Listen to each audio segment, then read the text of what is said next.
In today's video, I'm going to teach you how to automatically add a label to an email in Gmail. Knowing how to sort your emails can really save you time and help you stay organized, especially if you receive a lot of emails daily. Let's dive into the steps that will make your email management a breeze. To begin with, you need to open your Gmail account and ensure you're logged in. Once you're in, direct your attention to the search bar at the top. This is where you can set the criteria for labeling your emails. For example, if you want to label emails from a specific sender or emails containing certain keywords, this is where you'll define those rules. Click on the small, downward-pointing arrow on the search bar. This action will open a drop-down menu with more detailed search criteria.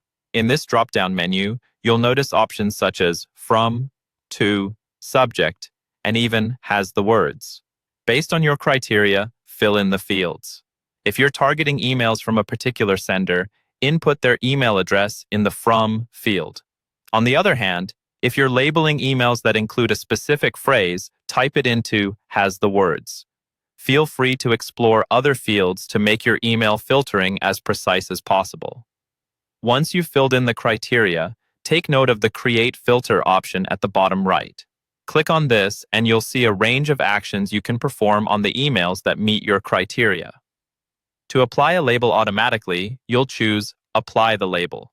If you haven't created a label yet, you can do so by clicking Choose Label and then selecting New Label.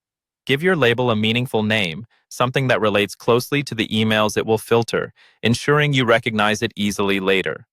After creating or choosing a label, don't forget the option Also Apply Filter to matching conversations.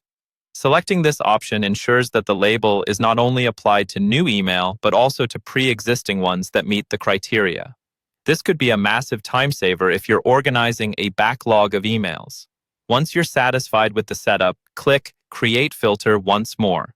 From now on, any email that matches your specified criteria will automatically get the label you've chosen, neatly organizing your inbox without any additional effort on your part. To check if the filter works correctly, send a test email or wait for new messages to arrive to see how your inbox handles them based on your new rule. And there you have it, a simple yet effective way to manage your emails more efficiently. By using filters and labels, your Gmail becomes a tool to streamline your communications, keeping you focused on what truly matters. I hope this step-by-step guide was helpful and gave you clarity. If you have any questions or you'd like to share how labels have changed your email experience, feel free to comment below. Don't forget to like and subscribe for more helpful tips on mastering your digital life. Thanks for watching and happy organizing.